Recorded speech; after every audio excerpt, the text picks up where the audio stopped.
YCP ప్రభుత్వం అధికారంలోకి రాగానే వందలాది మంది వైసీపీ శ్రేణులు టీడీపీ కేంద్ర కార్యాలయంపై పట్టపగలే దాడి చేశారు. ఈ దాడిలో కార్యాలయంలో ఉన్నటువంటి సిబ్బంది, కార్యాలయంలో ఉన్నటువంటి ఫర్నిచర్లు, కార్లు, ఇతర వస్తువులు ధ్వంసం చేశారు.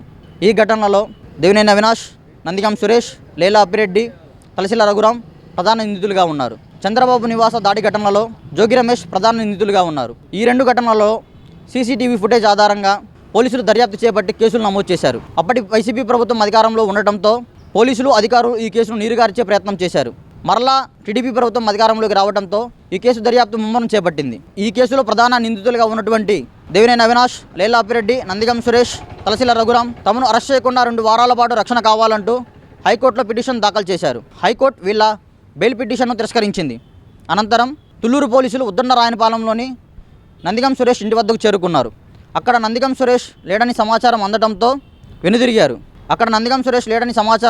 పోలీసులు వెనుదిరిగారు. Nandigam Suresh mobile phone switch off రావడంతో సెల్ ఫోన్ సిగ్నల్స్ ఆధారంగా నందిగం సురేష్ హైదరాబాద్లో ఉన్నట్లుగా పోలీసులు గుర్తించారు. నందిగం సురేష్ హైదరాబాద్ నుంచి పరారవుతున్నట్టు సమాచారం అందడంతో మంగళగిరి పోలీసులు ప్రత్యేక బృందాలుగా ఏర్పడి హైదరాబాద్కు చేరుకున్నారు. హైదరాబాద్కు చేరుకుని నందిగం సురేష్ను అదుపులోకి తీసుకున్నారు.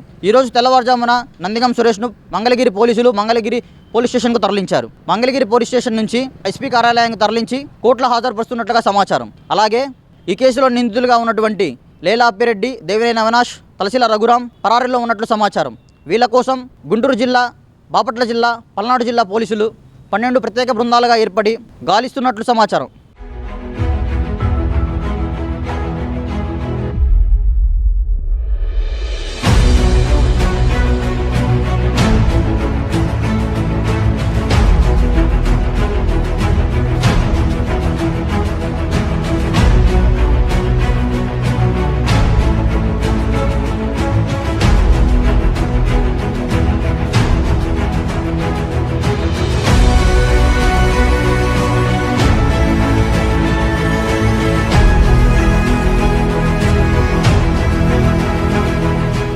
ఈ వీడియో నచ్చితే లైక్ చేయండి. అలాగే మా ఛానల్ ని ఫస్ట్ టైం కనుక చూస్తున్నట్టయితే ఇప్పుడే సబ్స్క్రైబ్ చేసుకుని పక్కనే ఉన్న గంట సింబల్ ని యాక్టివేట్ చేసుకోండి. అప్పుడే మేము పెట్టే ప్రతి వీడియో మీకు నోటిఫికేషన్ గా వస్తుంది. అలాగే ఈ వీడియో పూర్తిగా చూసినందుకు ధన్యవాదాలు.